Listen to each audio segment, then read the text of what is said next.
चलें भी, चलो पहले गुस्लखाने में चलते हैं। तो थोड़ी आवाज़ मेरी ज़्यादा ज़ोर से आएगी क्योंकि अंदर प्लस्तर हुआ है।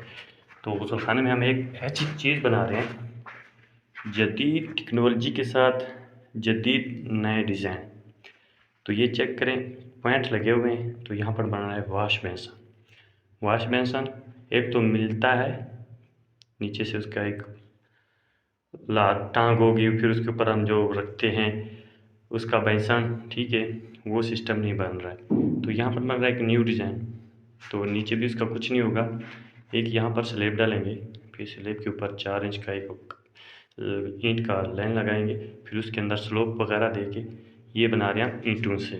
तो कैसे बनता है, तो आज इस वीडियो को देखें आखिर तक कि कैसे कैसे बनता है। इसकी अगर पैमाइश बता दूँ, लंबाई इसकी 2 फीट, चौड़ाई इसकी 1.5 फीट। इधर हमने सवा पे रखा है क्योंकि इधर जो है ना शावर है। तो शावर की वजह से हम लोग इनको एक इसकी चौड़ाई कम कर दी, 1.25 फीट रख दी। वैसे 1.5 बाई 2 का होता है। तो इसके फर्श से ऊपर बात करें तो आखिरी टाप 3 पे रखनी है, फिर उसके नीचे एक लाइन जो लगानी है 4 इंच की, वो हो गई। 2 इंच का फर्श हो गया, तो इसको इतनी नीचे रखनी है, ठीक है। तो ये एक हो गया। तो दूसरे गुस्लखाने में भी मैंने काम शुरू किया हुआ है। तो ईंटें मैंने रखी हुई हैं कालिब के लिए, क्योंकि इसका कालिब करना है। तो इसकी चरी निकाल रहे हैं। इसका पूरी पैमाइश है 2 बाई 1.5 फीट। तो ठीक है, इसकी पैमाइश पूरी है क्योंकि इसका शावर यहाँ पर है। अगर इधर होता तो फिर वो भी कम पड़ता।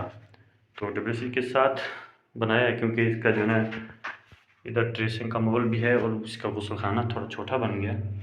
तो इसलिए जो है ना हम लोग इसकी पैमाइश में कमी कर रहे हैं, वरना हमें कोई दिक्कत नहीं थी, ठीक है। तो बाकी जो है ना आगे वीडियो को आखिर तक देखें कैसे बन के तैयार होता है। ये चेक करें भी, अभी ये बन के तैयार होने वाला है। कुछ ही मिनट में आपको इसकी पूरी वीडियो बना के देता हूँ ये क्या बन रही है और जो है ना ये कैसे बनती है। वो तो मैं शुरू से बता रहा हूँ आप लोगों को। और जो है इसकी स्टेप जो है ना 2 इंच डाली है, ये आप देख सकते हैं यहाँ से। तो अभी जो है इसके ऊपर ईंट लगनी है ऐसे, और इधर से भी। अभी ये क्या बन रहा है, फिर आप भी हैरान हो रहे हैं कि क्या बन रहा है।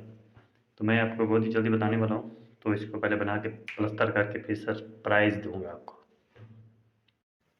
अभी बन के हो गया तैयार। ये है वाश बेसिन, हाथ दस्ती। इसको शेंक भी बोल सकते हो, वाश बेसिन भी बोल सकते हो, जो कुछ भी बोलना है बोल सकते हो। ये चेक करें, इसका जब कालिब निकलेगा तो इसके नीचे वैसे प्लस्तर देना पड़ेगा और इसके ऊपर लगेगी टाइल। इसको 7-7 फीट लगानी है टाइल, और ये भी हो गया टाइल। इसको भी टाइल लगाएंगे। 2 दिन आज बनाए, फिर इसको मुकम्मल किया। अभी जो है ना हम लोग कर रहे हैं ये दीवार प्लस्तर, ऊपर से दीवार को प्लस्तर कर रहे हैं। मसाले में पानी डाल रहे हैं